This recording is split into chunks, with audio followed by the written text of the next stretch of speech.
최근에 물가가 다시 폭등하고 있습니다.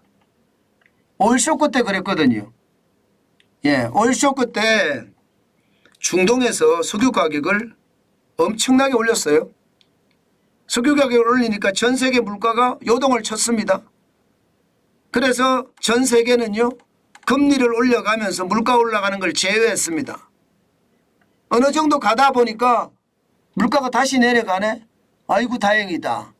이제 물가가 내려가니까 네, 경기를 좀 부양해야 되겠다 하면서 금리를 내렸습니다. 그런데 이게 웬일입니까? 다시 물가가 치고 올라가기 시작했어요. 금리를 내리니까. 어쩔 수 없이 각국의 중앙은행들도 다시 중앙은행의 기준금리를 올렸습니다. 이게 역사적으로 대표적인 금리 정책의 실패였고요. 이것이 말입니다. 스태그플레이션이라는 새로운 용어를 만들어냈던 계기입니다. 이게 스태그네이션이라는 거하고 인플레이션 이 두 가지가 합쳐진 거거든요. 오일 쇼크 때 이 단어가 만들어졌어요. 그런데 지금 전 세계가 이런 모양새를 지금 닮아가고 있습니다. 아, 이거 괜찮을까? 오일 쇼크처럼 물가가 다시 폭등해서 결국은 물가 폭등이 오래 간다. 고금리가 오래 간다. 이게 현실화될 가능성이 높아졌다는 그런 의미입니다. 여러분 이거 한번 보세요. 8월 미국 소비자 물가 상승률 다시 3.7%로 올라갔습니다. 시장의 예측치하고 거의 부합한다고는 이야기해요. 그렇지만 시장에서는 또 3.8%로 본 사람들도 있습니다. 어쨌든 올라갔어요. 올라갔습니다. 이게 6월에 3.0%가 7월에 3.2%, 8월에 3.7%까지 올라갔습니다. 그럴 수밖에 없는 게 지금 오일 쇼크 때하고 너무 닮았거든요. 러시아하고요, 사우디아라비아가 또 유가 감산 정책을 폈잖아요. 감산을 하니까 경기가 다 안 좋은데도 유가는 올라가는, 그래서 각국이 다시 물가가 재상승하는 이런 최악의 상황을 맞닥뜨린 겁니다. 그만큼 말입니다. 물가에 대한 위협이 또 세계 시장을 강타할 가능성 굉장히 높습니다. 이제 9월이 어떻게 되느냐의 문제인데 지금 9월의 소비자 물가 상승률은요 8월보다가 더 높아질 가능성이 더 높아지고 있습니다. 왜냐하면 유가가 계속 올라가고 있기 때문에. 그런데 참 웃기게 말입니다. 소비자 물가지수 CPI는 이렇게 2달 연속 올라갔습니다. 그런데 이 물가에 어뜸이 되는 지표가 있습니다. 어뜸이 되는 지표. 일반적으로 근원 소비자 물가라고 이야기합니다.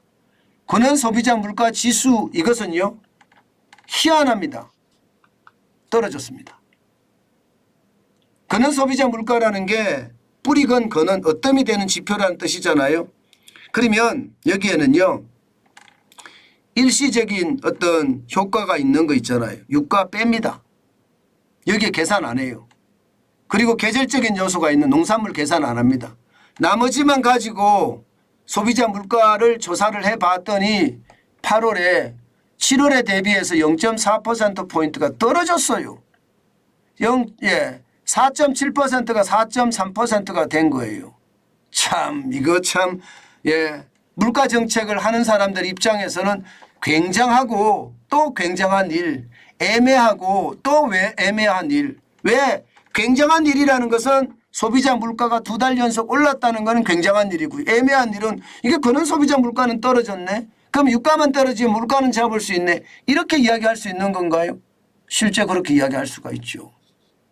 그러니까 그런 소비자 물가가 작년 9월에 6.6%까지 올라가더니 이게 쭉쭉쭉쭉 떨어져서 7월 대비 8월이 많이 떨어지니까 시장에서는요 이게 도대체 뭘 해야 될지 모르겠다. 뭘 해야 될지 모르겠다. 우왕좌왕 이것이 시장의 오늘 분위기였습니다. 그런데 중요한 것은요.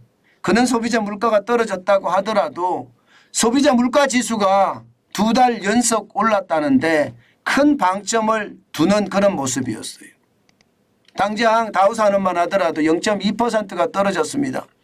70.46이 빠져서 34,575.53으로 마감했습니다. 시작은 뭐 이 정도는 충분히 시장에서 소화할 수 있다. 소비자 물가가 3.7% 오른 거 말입니다. 그런데 가면 갈수록 시장에서는 우려감을 나타낸 거죠. 결국은 장막판에 아이고 안 되겠어. 이 물가도 높은 물가야. 앞으로 계속 올라갈 물가야. 그래서 시장이 떨어졌고요.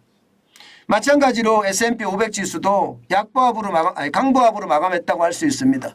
0.12가 상승을 해서 5.54가 올랐는데 4,467.44로 마감했고요. 나스닥은 다우산업보다는 좀 나았습니다. 0.29가 올라서 39.97로 많은 상승세를 보였고요.